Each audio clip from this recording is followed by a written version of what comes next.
আল্লাহ তাআলা কিয়ামতের বর্ণনা দিতে গিয়ে সূরা জিলজালে বলেন, ইযা যুলজিলাতিল আরদু জিলজালাহা, যখন প্রচণ্ড কম্পনে জমিন প্রকম্পিত হবে। ওয়া আখরাজাতিল আরদু আথকালাহা, আর জমিনে তার বোঝা, তার ভিতরে যা কিছু আছে তা বের করে দেবে।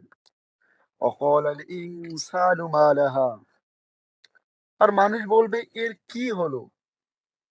ইয়াউমাইদিন তুহাদ্দিসু আখবারাহা, সেদিন জমিন তার বৃত্তান্ত বর্ণনা করবে। বিআন্না রাব্বাকা আওহা লাহা, যেহেতু তোমার রব তাকে নির্দেশ দিয়েছে। ইয়াউমাইযি ইয়াসদুরুন নাসু আশতাতান লিউরাউ আমালাহুম, সেদিন মানুষ বিক্ষিপ্ত হয়ে বের হয়ে আসবে যাতে দেখানো যায় তাদেরকে তাদের কৃতকর্মে নিজের কৃতকর্ম।